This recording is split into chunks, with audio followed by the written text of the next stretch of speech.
Welcome to episode 345 of We Don't Die Radio. I'm your host, Sandra Champlain, author of the international best-selling book called We Don't Die, A Skeptic's Discovery of Life After Death.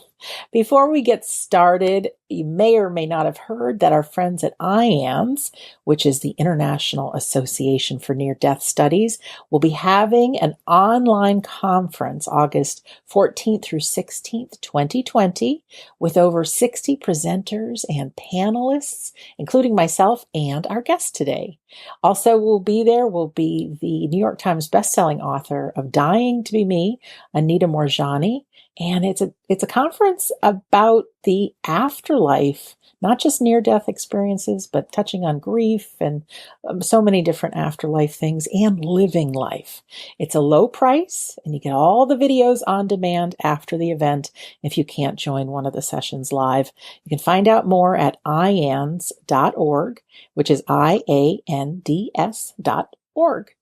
So on to the show. Our guest today is Shawna Ristic.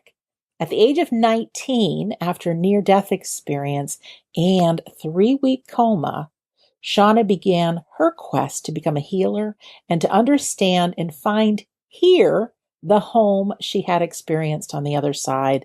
This led her through massage school, academia, and a journey from her birthplace in the Midwest to the Mediterranean and finally to California.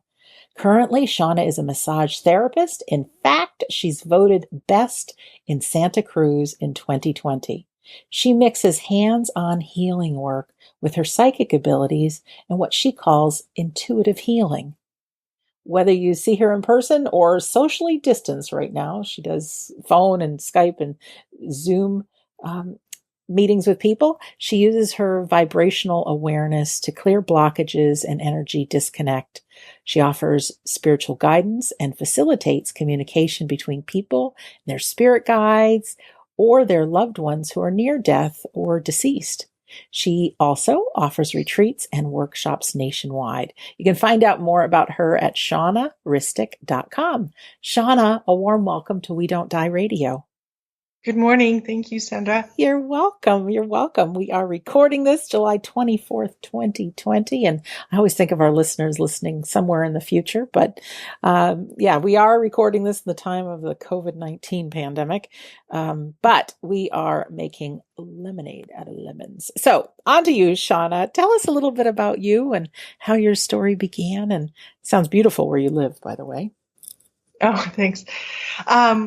Well, I'm a body worker and an intuitive healer here in Santa Cruz, California, and I also have an office in Los Gatos, California, which is over in Silicon Valley.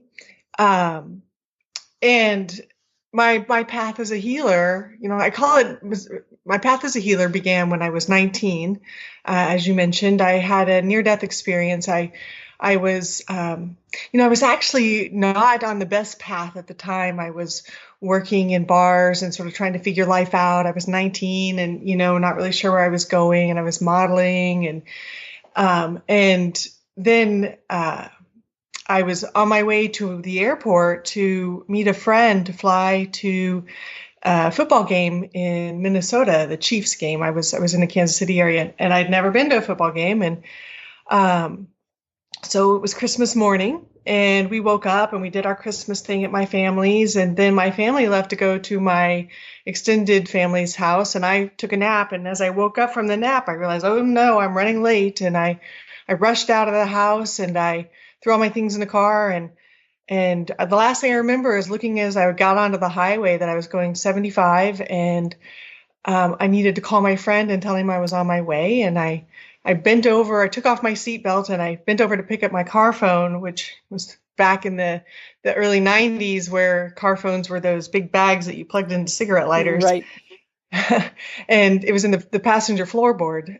So I pinned over to pick it up. And as I came up, I came close to hitting a car that I was passing, and I'd just gone over a bridge. And so I swerved to miss, and my car flipped end over end across the median, then across the other lane of traffic, 2 lanes of traffic.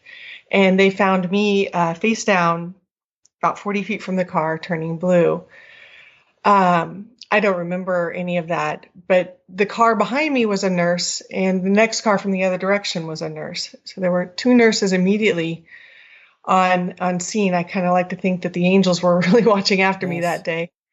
Um, and they stabilized me as best they could, and then they drove me to a hospital nearby, and I was told that had they had to go the extra 20 miles to the next hospital that was more adapted for my injuries, I probably wouldn't have made it.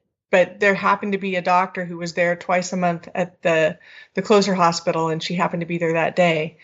So a trauma doc. So they took me there, and they flew me life flight by helicopter to Research Medical Center in Kansas City, and I spent 3 to 4 weeks in a coma there.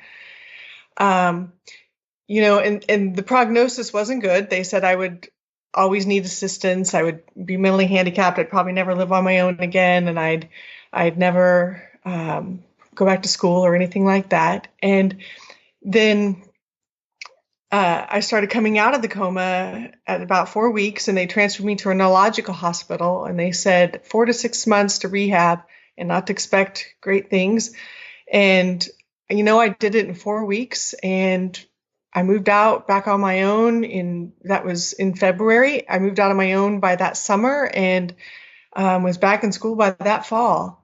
Wow. And yeah, and for a long time, there were other things, so I'll go into what happened for me during that. So that's what happened to my body, and there was a lot of damage done to my body.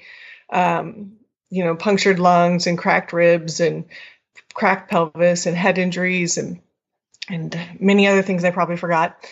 And for when I first started coming out of the coma, I started talking about some of the things I experienced on the other side, and was met with, that's just your healing brain, or that's just what the meds were doing, or, some sort of rationalization that it was not real, what I had experienced. So I just kind of holed up around it and didn't talk about it. And so for years, the only thing I really talked about was what I just shared with you, sort of the physical, miraculous healing. That seemed to be the only thing people could really take in and receive.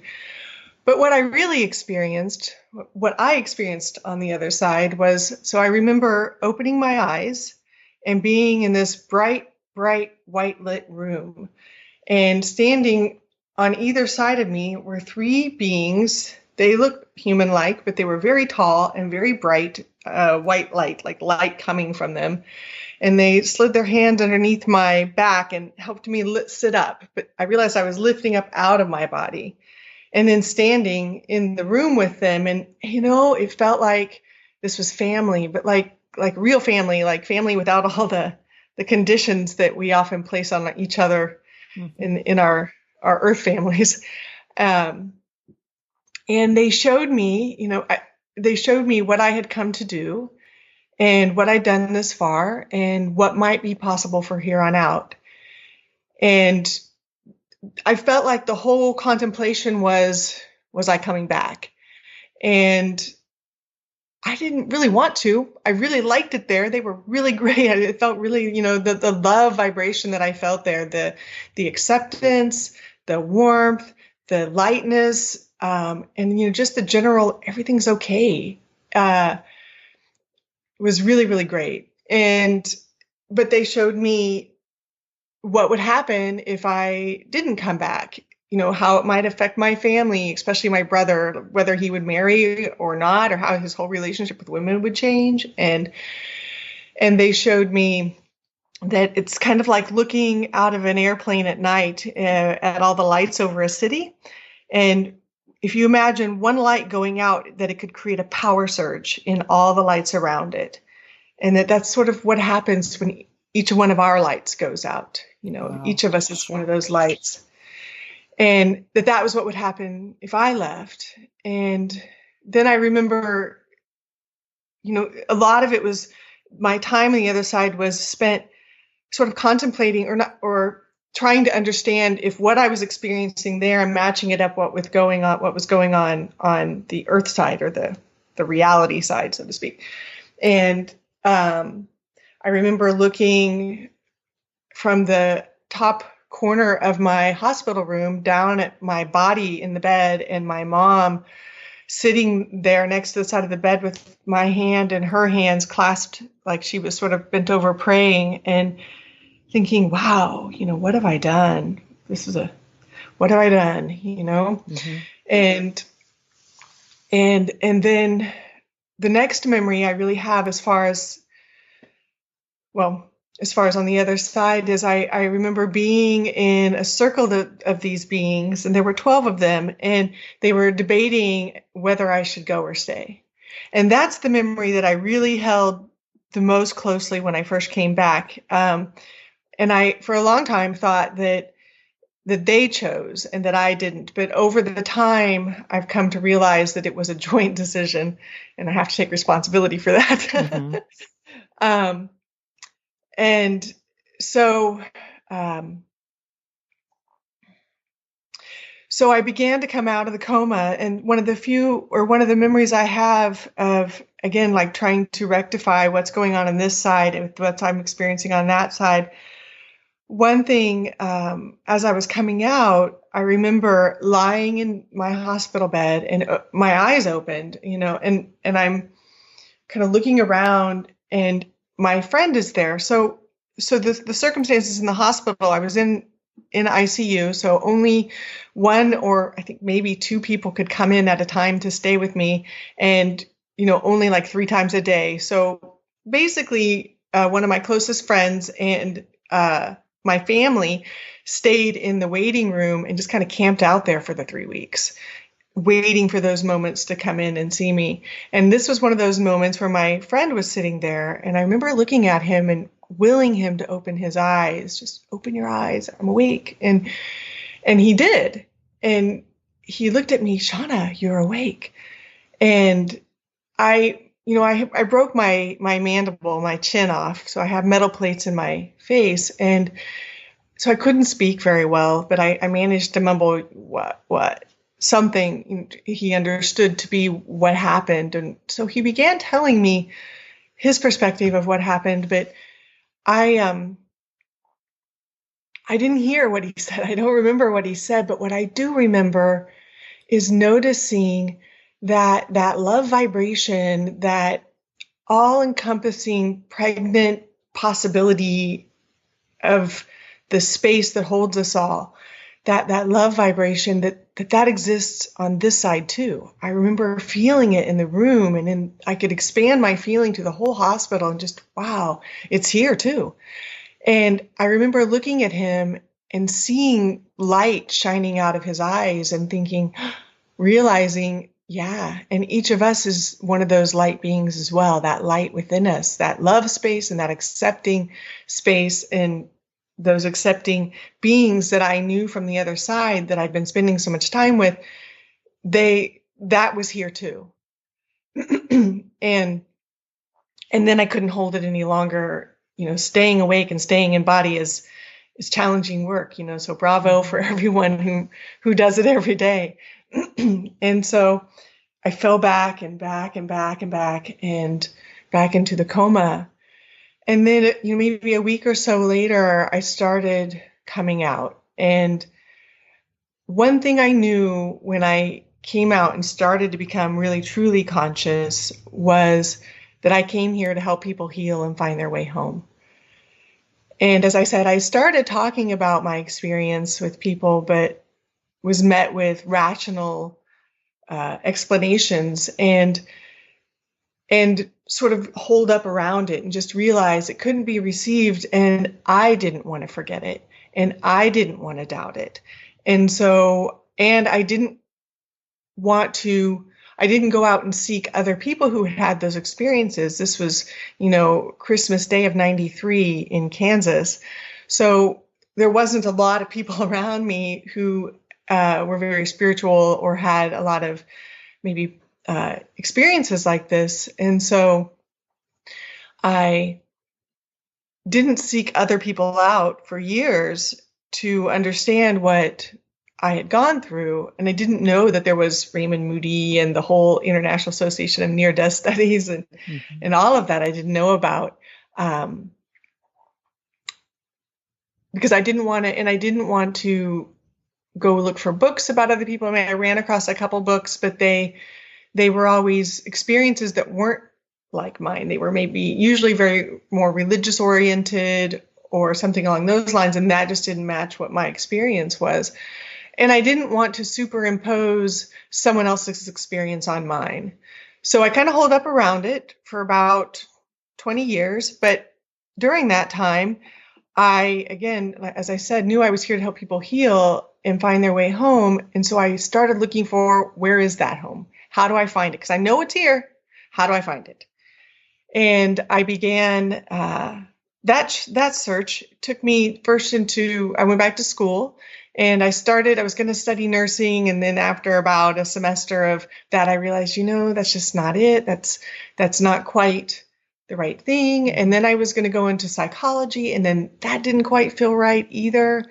It just didn't hold the wholeness of what I was looking for. And then I found, after finishing my associates, through a bunch of serendipitous events and a massage therapist I met, I found my way to massage school, and thought, as soon as I walked in, I knew. I said, this is it. This is where I'm supposed to be. And so I finished massage school in a year and a half, 2 years, and then transferred to Kansas University in Lawrence, Kansas, and went to college and ended up getting a degree in French because something I loved. And I just realized I'd always be a healer, but I wanted the degree mostly to prove doctors wrong. Right. Right. And so after finishing my school, or the last semester of my schooling, I decided if I had a degree in French, I better be fluent in it. So I moved to France, and I lived there for 4 years and finished my bachelor's, and then I did a master's in communication. And I feel like I was always searching for that place, that acceptance and that love space that I hadn't found in Kansas, and thought maybe it was somewhere else. And I went as far as to France, and, while I loved it there, it wasn't there either. And when I came back to Kansas after 4 years in France and, that whole journey, I had a healing profession there for a while, and, but when I came back to Kansas and started my practice again and just decided to devote myself to that and to helping people heal, I realized that home is really inside. I mean, there's that whole saying, home is where the heart is. But I realized that it's more about a perspective, that it's here, that vibration's here, but it's our illusion that keeps us separate from it. And that it only takes a shift of perception in order to really tap into that and feel that. And so, I started my practice again as a healer, and little by little, I never hung a shingle about the intuitive stuff. I didn't feel like people they kind of glaze over when you talk about the woo-woo stuff. Right. They can't quite receive that. So I just started doing it, and it would kind of happen spontaneously. Sometimes information would just come in, or I just know stuff. And little by little, that's what people came for. and more than the physical work. The physical work was great, and a lot of people only came for that, but more and more it came for just the intuitive work. And something that a very important part that I did forget to mention is that after the coma and after I came out, so about 3 years later, I was living on my own, and I had this great job. I was working as a manager of this fine dining restaurant on the plaza in Kansas City, and had a good boyfriend. So after the coma, a lot of my search was also, how do I fit into this place? Like, I apparently wasn't doing it right before. I was kind of on a bad path, and I kind of got my butt kicked back online. Mm-hmm. So how do I do this thing? And, what I concluded was you need a car, you need a good job, you need to live on your own, and you need a partner. And so that's what I had, but I was miserable and I couldn't get it. And, so after a while, I started really going within and looking at myself and looking at all that I was and what had made me become who I am, and, analyzing everything.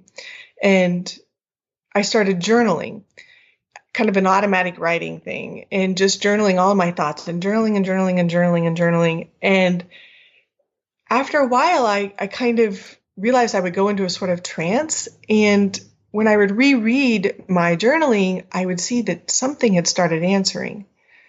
And so that's how I began my communication with the council, that I come, these light beings on this side. And for 20 years, that's what I did. I would journal, especially in the evenings, just asking questions, asking for assistance. And they became my biggest guides, my biggest helpers. And it's really thanks to them that a lot of the work I did in my practice happened. They would give me information. And it happens intuitively. It happens like I guess you call that claircognizance, or sort of just an intuitive knowing things, sort of telepathically. So, sometimes it's hard to tell. Is this me? Is this them? It's all sort of the one thing sometimes, And so after, I really felt that what I had done was, what I had come back for was to really try to help people, as much as possible. And after a while, I thought, well, I guess this is it. I'm in Kansas. I help people one-on-one in this little office, and that's what I'm supposed to do. And I met my husband, and I had a child, and then in 2015, Spirit had other ideas, and through a bunch of serendipitous events, I ended up in California to be part of a project around the near-death experience, trying to sort of create a movement to bring that more to the mainstream here in Santa Cruz, as sort of the locale to make that happen. And Spirit's pretty tricky sometimes. So we moved here to be a part of that project. And then after about 6 months, which included us offering symposiums, and we had Paul Perry as one of our MCs, and we had several people. I think Anita Morjani even was aligned to come later at some of the symposiums that we were going to offer. We were planning to offer one every quarter. And my husband, who was a philosophy professor, he began teaching a class with Raymond Moody at the University of Santa Cruz, UCSC, University of California, Santa Cruz. And so we had this whole project going. And then about 6 months in, our funding and our idea guy just changed his mind, and the whole bottom fell out. Oh. And here we were in Santa Cruz with no plan.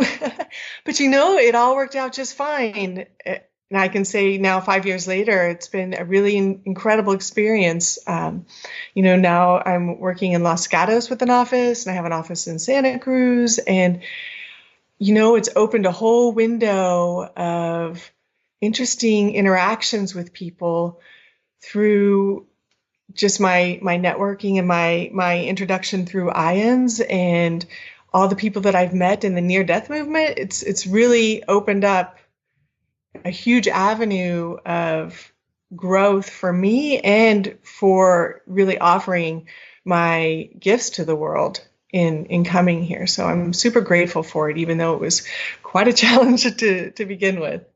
That is what often happens. We get on our own spiritual growth after something devastating happens, whether it's a loss to us or somebody else close to us, and it puts us on this path. And I think we're all just so unique, and we have different ways that we share. And what I hear so often with people that have had near-death experiences is how they make their life about being in service. And it sounds like you're one of those people. Yeah, that's very true. Yeah.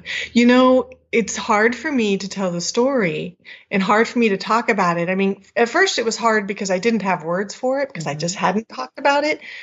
And, now that I've given a few presentations with IONS and stuff, I've had a little more experience with telling the story, my story. But it's sometimes I don't want to say it doesn't matter, because I know that it inspires people and it helps people. But it's not about me. It's about others. Amen, sister. I know just that feeling you're talking about. I want to ask you, with the Council of 12 here, and your communications over the 20 years, could you give us an idea a little bit about the bigger picture, or what, maybe some of the teachings that they've given you? I love how you saw the light coming out of that gentleman's eyes, and that feeling of home is here. And life can be really difficult. So I know you've asked them tough questions, but could you share any of their wisdom? Yeah. So, a lot of their advice was just helping me to understand that this is all part of the process, and that we're all growing each day, and we're on a journey here, all of us, and so it's about that opening. But one thing that they led me to this experience, and I'll just share this experience because it really helped me to move even more deeply into understanding what they were trying to teach me about how to work with the energies here. Because as they said, it's the idea that it's an illusion here. We all hear that in spiritual circles, but what does that mean? Mm-hmm. But we've also, many of us have had experiences that really open us to a deeper sense of understanding or knowing, or spiritually transformative experiences, or they're calling it now, I often call them merge of consciousness experiences. And there's, or even someone who's had depression. I mean, there's not a lot of difference between a depressive day and a regular day. I mean, except for how it feels, except for the perspective. We can have a blissful experience or we can have an everyday experience, and it's really just our perspective that changes. And so that's what I've learned to understand that. And that the biggest challenge for me and for others, and I think that this is the biggest thing for people to understand, is that it's really good to trust what you're getting. And the way to know that whether what you're getting is truth or untruth is through expansion or contraction. If it expands you and makes you feel lighter or brighter or more open or more loving, then follow that. And if it contracts you and makes you feel like a dissonance or more contracted or darker or heavier, then maybe that's not the way. And that has been the one key that they really gave me. And to share, that experience where about trusting yourself and really checking in with your body about what you're getting and really listening. The experience I had about that was that there was a man who called me, and his mother was about to pass away. She had been in a assisted living home. She was not comatose, but she was pretty close. She wasn't very communicative. She was awake, but could barely feed herself and could barely function or get up and move around, had lost a lot of her cognitive abilities. And he was very sad, and he and his father loved this woman very much, but they were in a position where they financially couldn't afford to keep her in this home anymore. And they were really distraught about transferring her anywhere else and what that would mean. And they wanted to know what was she hanging on for. And, when I first got that call, I thought, boy, I don't know. I've never done anything like this, to come and talk to someone like that.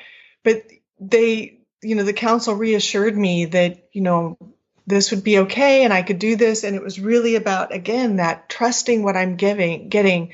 And they explained that it's like falling backwards, or, most of us spend our time sort of in the forehead, like in that pushing forward, that frontal lobe sort of thinking phase. And that spinning mind is what keeps us in this illusion. But when we can sort of fall back and bring your awareness to sort of the back of the head, behind the ears, and allowing us to move backwards a little bit more in that more receptive mode, then you get the information you need, and you can trust it by the idea that if it expands you, or there's that sense of knowingness or that sort of sense of warmth to it, then you're on. And it was so helpful to just have that explanation about it. And when I went there to meet this woman and her family, the son and the husband, and I could hear her. I could hear her speaking. I had connected in with her before coming. So one thing I do to connect in with people, everything is vibrational. Everything is frequency. Sound is a frequency, and light is a frequency. And so is sort of the sixth sense, or that felt sense. And the felt sense is what I work with mostly. And a name has a frequency to it. It has a sound frequency to it. And in that frequency is something that each person has identified with in their entire lifetime. And so you can use that frequency to tap into the person themselves, which is what I do. And so I tapped into her, connected with her before coming, and I thought, gosh, she's hardly even in body. She's just out vagabonding around, just going here, going there.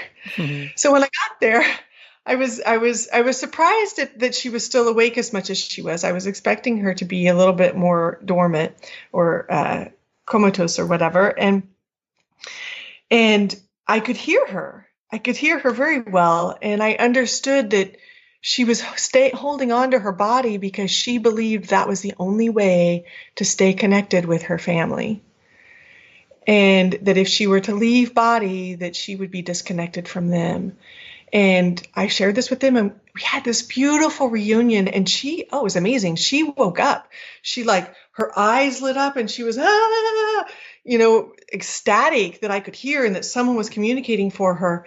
And then I tried to approach the idea of, I understood what was holding her here, but approach the idea that, maybe she could transition, and she got really upset and thought I was trying to kill her. Oh. And she closed down and she shut down, and I couldn't hear her anymore. And so I really felt bad. And I apologized to the family, and then I left. And then they called me back like a couple months later, and she was mad still when I saw her. She remembered me. She was mad. She was closed. And I was like, listen, I asked the family to leave, and they were recording it, so I knew they could hear what I was saying, but I just needed the space with her. And I said, listen, your family invited me here. They love you, and they need to know how to help you transition because they're afraid they can't keep you where you're at. And I explained to her that she could keep connection with them and that I would assist her when she's on the other side. And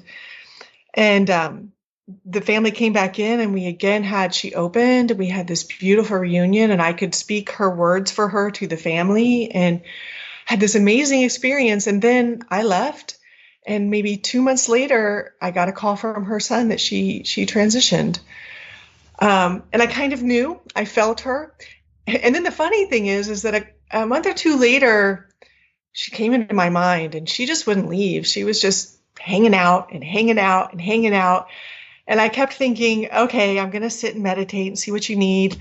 But I have a habit of keeping myself really busy and really doing a lot. So I could never find the time to just sit and be present with it. So I finally just one day, I just said, okay, we're just going to call your son. And I called him, and it turns out she was getting ready to transition to a different phase in the afterlife and wanted him to he would be the one that could still maintain the connection with her. He was the one most open to those kind of things, and she wanted him to take trainings in it. And this, I unfortunately didn't have a training to offer him at that point besides apprenticeship, which he wanted a more concrete training. But it did spark the idea for my training. And thanks to this whole experience, I developed a whole workshop series on helping people connect in with themselves. Again, like I said, it's not about me, it's about others. And I want them to be able to connect with their loved ones, and I want them to be able to experience this felt sense and this sense of knowing and this sense of trust. And that's how you get to that love space and to your own guides, is when you can feel those things. Is there, I know that you've got a whole course in this, but not everyone's going to be able to attend it. Sure. Could you give us any pointers? Because I know there's many people that know that whether their loved one hasn't come through a medium or they don't feel them present. And what would you tell those folks? How could we start building that bridge? Well, it's mostly our doubt that stands in the way, and our grief. I see grief. I mean, it's totally understandable, but sometimes it creates a barrier where, for instance, it's so common for people to feel their loved one around, especially, if it hasn't been that long since they've passed.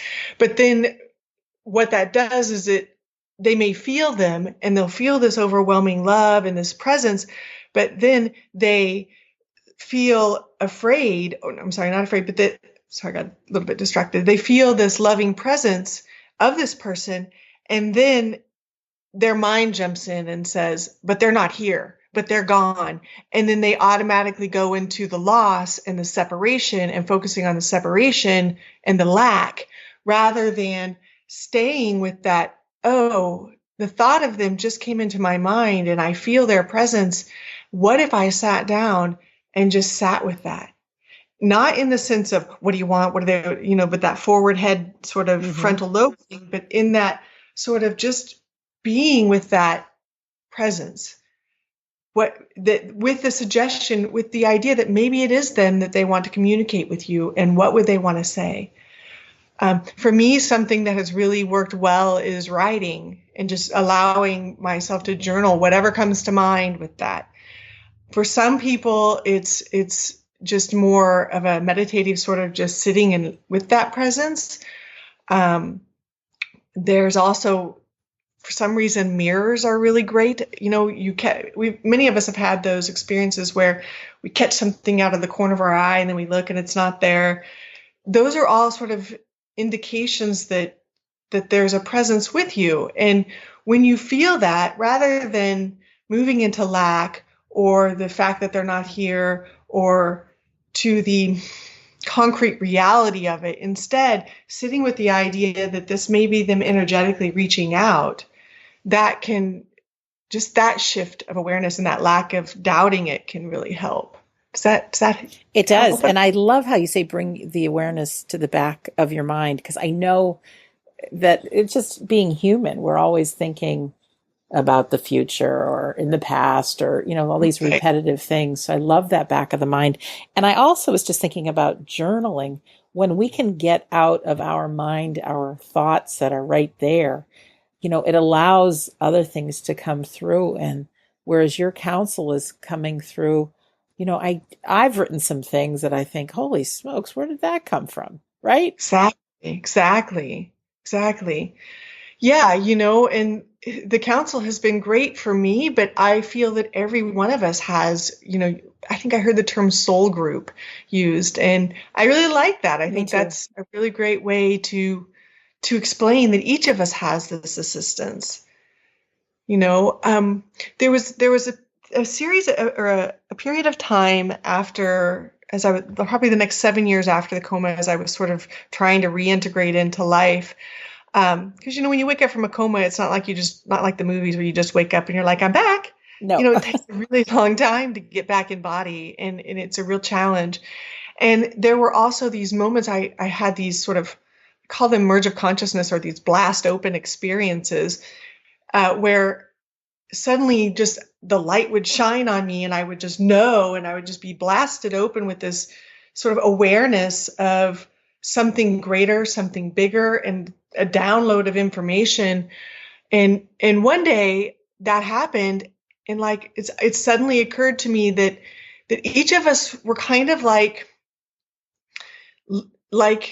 if you imagine we each lived in another planet or another some space, and that each of us were like aliens who came here and agreed to take on these human bodies in order to get along. And, what's a soul anyway? Right. And that was just such an interesting experience. For days, I walked around. This was when I was in college, and I walked around campus just sort of seeing like the essence of people and going, wow, this is interesting. Like, what would they look like if they were in their true form? And some were light and some were a little bit more, lizard-like. And some of them, it was just a fascinating experience to be able to walk around and see that. And then there were other merge of consciousness experiences where I'd be blasted open and just knew that everything happens for a reason and everything's in alignment. And that each person in our lives comes there for a reason, and that we are co-creators. We put our energy out into, we could call it the matrix, and then the soup or the matrix, has its own sort of mind. We can call that God even, that comes down and helps us and connects those alignments so that people arrive to us that need to help us. And it's a co-creation with God, or the oneness, or the all that is, whatever you want to call that thing. And I could see that, it's that sort of idea that each of us has sort of our soul group. It's a brave soul to come here, and we have a lot of assistance in it. Comes here for whatever reason they came with all of this assistance and this guidance. Let's call it your alien buddies, so to speak, to give it sort of a metaphor. An alien buddies on the other side helping you here that you can connect in with. And for me, it helps to think of it like the alien thing because it makes it a little bit more, I don't know, concrete or something. Mm-hmm. And then using, so we each have our soul group or our guides or whatever you want to call those that we connect in with. And we're co-creating with them. The idea that we're victims or we're just here as, I guess, victims of chance or, things just fall upon us, I don't think is correct. It's a co-creation here. We're a part of it. And so that's part of the illusion is that we're not part of it and that we're separate. And if we can step into the unity and the oneness and realize that we're not separate and realize that we are part of the creation here, it's so much more empowering and it's so much more true. I like it. I do. I know things happen sometimes, but just to get me back in the driver's seat of life, it's like, right. If I were to create that to learn something, why would I do that? And it just takes me out of the victim mind. I want to ask you too, Shawna, when you say you facilitate communication between people and their spirit guides and deceased, can you talk a little bit about that? So that's a little bit like what I was sharing with that story about the family I worked with. So I connected with people through their using the name as a guide to connect into their frequency, their energy. Like if I'm doing something at distance, then I would connect into their energy. And then one thing I can do is to see their body and kind of look at where there's contractions and things that may be inhibiting them in their growth or in their function. But then if you take a little step further back and look around the person, you can see which guides are there to help them and who is there assisting them. And so then I can connect in with those guides and sort of help give them a voice to the person. It's a little bit challenging because, much of that information comes non-verbally, just sort of knowingly or telepathically. And so I always appreciate feedback from the person if it resonates or not, just because it helps me to sort of be able to understand more clearly the images that I'm getting when I share that with them. And then my goal is always to help other people be able to do it as well. So again, there's the idea of falling back. There's the idea of trusting yourself. And what other tips can I give? I love how you say falling back. Mm-hmm. Yeah. And then, I think this is part of the doubting thing, but, I grew up the daughter of an engineer and an IT person. So I'm a perfect skeptic and a doubter. And, my biggest challenge, and I think this is true for all of us, so most of us have been taught that the way to keep ourselves safe is to think, to overthink. It's through the mind that's the way to keep ourselves safe. Why didn't you think about what you're doing? What were you doing? All of that. And what we do, so we go through we go through education, we go through academia, and we create this well-developed mind, which is super important here. No doubt about it. But what it also does is the mind then creates a sort of box that we have a hard time getting out of. And for me, that's been the biggest challenge. Here's another little story to illustrate what I'm talking about. So, I grew up also seeing a lot of things as a kid. And I didn't know that everybody else wasn't seeing these things, light beings, disincarnate spirits, some disincarnate spirit behind my school that I later saw in my house, and in a very old sort of haunted house, lots of things happening in it. And when I tried to talk to my parents about it, they said, oh, it's just the overactive imagination of a child, which meant that either I was crazy or I wasn't safe or something was happening and I was wrong. And so I really worked hard to shut that down because I was afraid. And I feel like that fear kept a lot of us from really speaking up, even the fear of ridicule. Right, definitely. But the story I was going to share was that, so flash forward from that childhood into, and after the whole NDE, which kind of blasted me back open, like Spirit's way of saying, you can't shut it down anymore.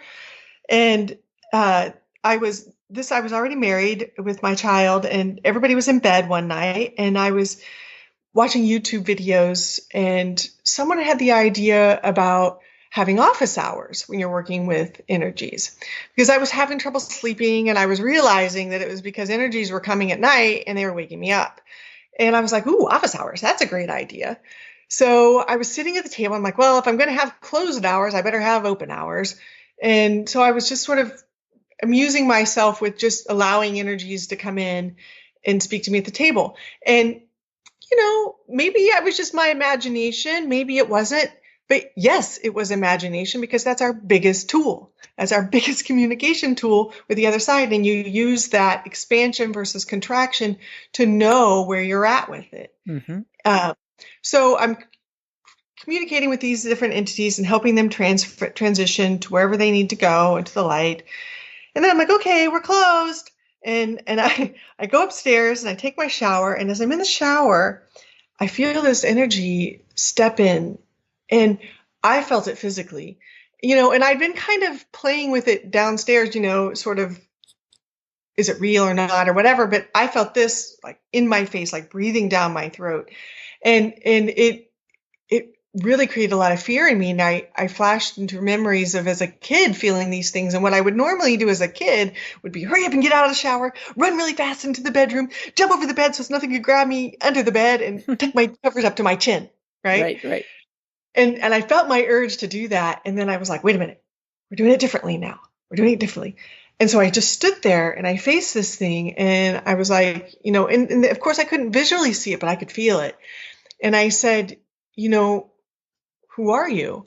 And it showed me some big scary thing, and I could see it, intuitively in my mind's eye. And it was a little scary. And I was like, okay, who were you before you were that? And I took it back, before you were that, and before you were that, because my goal was to try to get it to go back to the light and back. And it kept showing me these, sort of different lifetimes of Genghis Khan sort of cruelty. And then it got back to, I saw light, and I said, go back to where you came from. And at that moment it left. And as it left, I kid you not, the shower curtain flipped. Like if a cat had its tail in the curtain and flipped its tail as it walked out. And I was like, wow. And as soon as I saw the shower curtain flip, my mind went, I didn't see that happen. That didn't really happen. But I caught it, and I said, yes, it did. And that's what I've been doing for years, is you see something or you experience something and you say, oh, that didn't really happen. Or, oh, I can't talk about that because people are going to think I'm crazy and they're going to lock me up. Or so you just convince yourself that it didn't really happen, but it did. So that's just to illustrate the point that a lot of it is really about trusting what you're getting and stopping self-editing. Right. Yeah, it does. With our time left, I just know you talk about hands-on healing. And I just wondered if you could talk a little bit about your healing side of what it is you do. Mm-hmm. So my training was in body work and massage. And for the first decade of my work, I really sort of pushed against this intuitive part. I would get information, insights while I'm hands-on doing massage with people, because with your hands on a body, bodies hold a lot of memories and bodies hold a lot of energy and information. So sometimes with hands-on, it's a little bit easier. Sometimes it's different. But at that point in the beginning, it was a lot easier, and information would come, and I usually argued with it. I'm not going to tell them that. I'm not going to say that. And then it would be so insistent that it would come out. But I pushed against it, and most of my emphasis was on structure and anatomy and physicality and fixing problems. I did a lot of collaboration with Rolfers and chiropractors for like 10 years. And so my eye is really attuned to more structure and physical alignment and rebalancing the structure. So that's a lot of what I do still hands-on wise. And then in addition to that, when people are open to the intuitive work, as my hands are on them, information still comes, and I don't argue with it anymore. I just share what's coming up, because I believe in my work over the last 20 years with body work and things has shown me that things start on an energetic level. Like, you have an experience and it gets undigested and it's stuck in the field, and then it starts to manifest itself physically. But once it's manifested itself physically, it's been there for a while, and often it has an energetic or emotional sort of root to it, an undigested experience. And so to truly heal the body, then you can do a lot of physical stuff. And sometimes it is just physical, but most of the time there's this other part that needs to be integrated back into the person's psyche and sense of self and all those parts they've walled off in order for the healing to really happen. So that's a lot of what I do physically now with people. And then with this move to California, a lot of my clients are still in Kansas, so that meant that I needed to work at distance with them. And now socially distancing is kind of the thing. And then with this family that I spoke about, it really pushed me to start developing how to do this at a distance. And so distance work is effective. It's not the same as hands-on, because hands-on, my hands just have a way of doing their own thing. They just know where to go. And they can unwind the tissue depending on what layer we're working on. I mean, I'm trained to work with the nervous system and neuromobilization, and I work with the fascia and with the muscles, and sometimes it's the lymphatic system. So, whatever level of the body in the tissue needs to work on, the hands can figure out. When I can't be physically with the person, or if they're mostly wanting more intuitive work, then I, as I said before, am able to just connect in energetically with them and look at where the blockages are and help to move the energy that way. Can you give us an example just of like what somebody might have blocked that's, do you know what I'm getting at? So I had this client. So I had this client, and she came in. She was the wife of one of my advertising reps. My Yellow Pages advertising rep. And he had bought her a gift certificate with me, and she came, and, my mind was like, oh, look, she looks like she's just going to be a really easy case. She sort of had, a dolled up sort of sorority girl look about her. And I just assumed it was going to be kind of a butter the bread, sort of massage and be done. And, a fluff and fold. And I'm getting into the session, and this voice keeps saying, ask her about Jason, ask her about Jason. And I'm like, I'm not going to ask her about Jason. This was early on, before, when I was still arguing about things. I'm not going to ask her about Jason. And finally I was like, okay, someone named Jason? And so little by little we started talking, and this was coming up mostly when I was working in her arms, for instance. And in her, then as I turned her over and I was working towards her low back, she had a low back tattoo. And this is when the information started really coming in about this around the tattoo. Ask her about Jason, ask her about Jason. And I finally asked her, and lo and behold, the tattoo was there because she had a brother who was almost a twin, just, like 9 months apart. And he had died when she was in her early 20s, and she was in her mid to late 20s at this point. So he had died, I think 7 or 8 years earlier, maybe even more than that, 10 years or so, because she was married now and the husband hadn't known the brother. And anyways, the brother had died, and she was living this life now where she was really disconnected from him, from the brother, married to a man who hadn't known him and living a life very separate and pulled away. But she had sort of this loss in her heart about losing the brother. And turns out that Jason is not the name of the brother, but the name of her husband's nephew that would have been the same age as her brother and reminded her very, very much so of her brother. That's how the whole story about the brother came up. And so we had this whole healing session where we helped her to start communicate, because what was happening was the brother was wanting to communicate with her, but she had created this whole life that shut him out. And to try to, as many of us do with grieving, push it away and just move on. and he was wanting to communicate with her. So I reestablished communication with them in the session. And that was a surprise to me at that point. That was, early on in my work. So that's one example.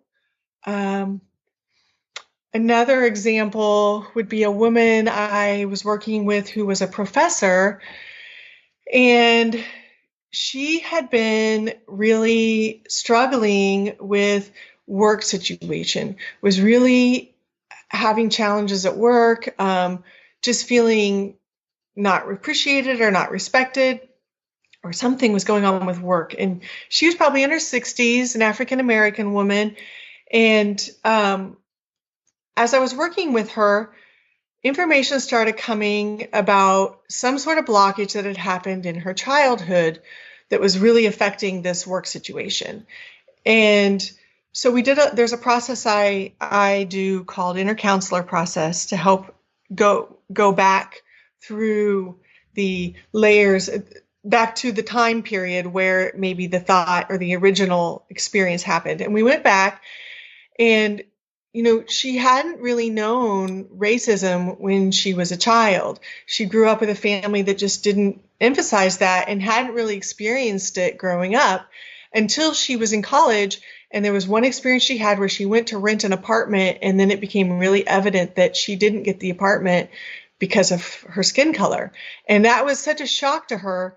And she sort of put into place from that point on this awareness that she would be judged unjustly. And that was playing out in her relationship with her colleagues to that day. And we did this beautiful healing with it as part of the process where you bring, which may help your listeners, where you bring that experience out of the body and you allow it to take a form. And then you allow that form to speak to the person, and we communicate with it. And then we help that form bring in a new form that would represent something that child self or that college girl self of hers really needed. We would bring in the new form that could maybe help her get it a little bit better than this old form, in her case, was saying, everybody's out to get me and everybody's going to judge me unjustly. And so we brought in this new form. And I think with her, the new form, yes, this was her, was a rose. And so she integrated this new form. We had the old form merge into the new one to give because it's done a lot of work. I mean, the old coping mechanism, or the old form, which represents the coping mechanism, it did a lot of good job for her up to this point. I mean, we put those coping mechanisms in for a reason, because they serve us. Right.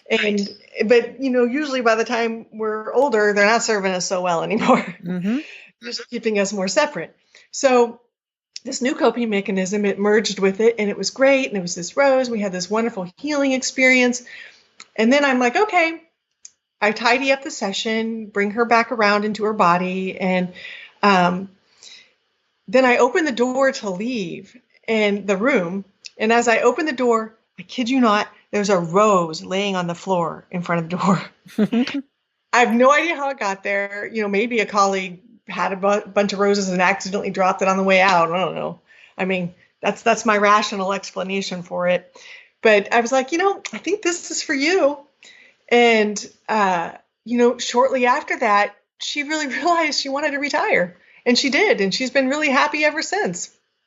Oh, that's so great. It's so evident from all the things I've learned and talking to people that there's so many different times in our life when stuff happens, but instead of letting it pass, we take on this belief about ourselves. And it's almost like putting on a pair of glasses. You're looking through a different color now, but you think that's the real world, and it's not. And it's until you can get to those things and take off the glasses that you're not free again. So, Shawna, you're really somebody who is out to help people have the best life possible.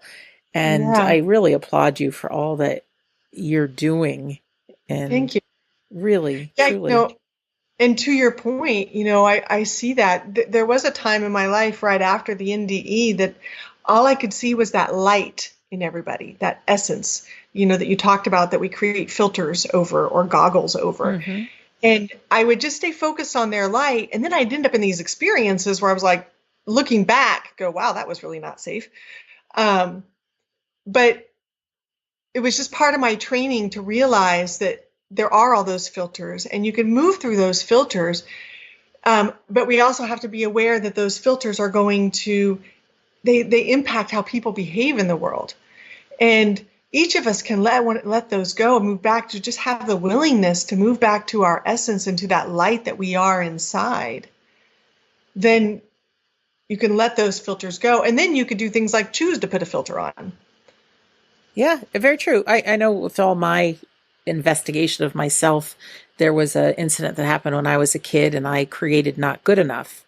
So Yeah, that's a common one. yeah, but on the plus side, it gave me my strong suits of being very independent, being very successful. I have done enormous things that people are like, how'd you do that? You know, but as great as it is, I can now choose to be that. Or if there are times that somebody else gets picked for something, you know, immediately that little kid in me is like, oh, it's because I'm not good enough. But it's like, wait a minute. No, that's just a filter you put on. So we can, so it's those times where we can just let it go and have a little compassion. Shawna, we're nearing the end. I'm wondering if you just have some closing words to empower or inspire. Not like you haven't given us enough, because I've got a whole notebook page filled with some of your words here. But how would you like to leave things for people? I do want to make just one comment about what you said, where you had this experience as a child that sort of shaped this worldview that you're not good enough. And from all the work I've done with people, and I meet a lot of people who have really suffered in childhood or who've had a lot of trauma in childhood, but I can tell you in every one of those circumstances, I can see that trauma set them up for their best gifts when they're older. Love it. And I think you're right. And you know, each of us is so much more powerful than we've been led to believe. Yeah.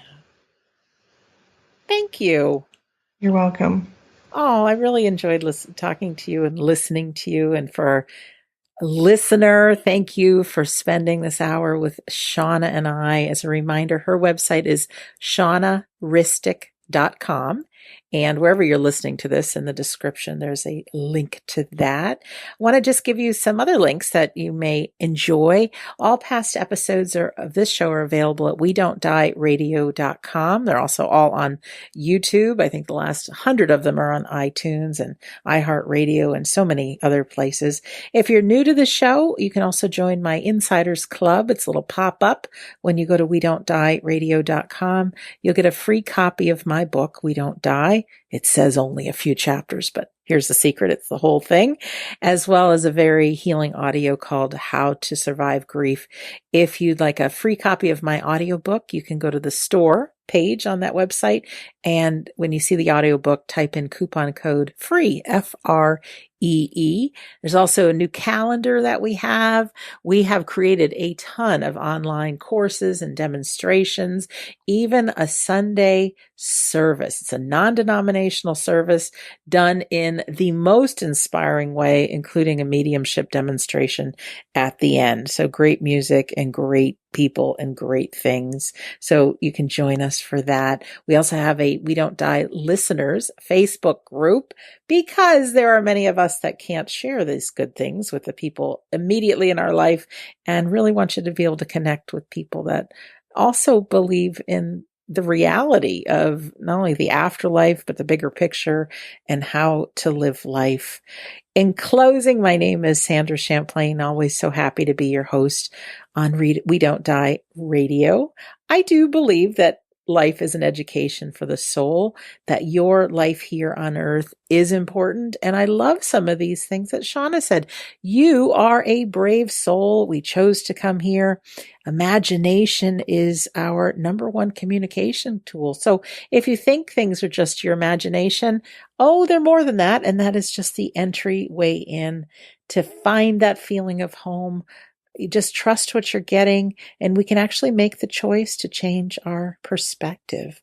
So keep in mind to fall back and into that mind and really trust. And thank you from the bottom of our hearts for being here. And we'll see you soon. Thanks for listening.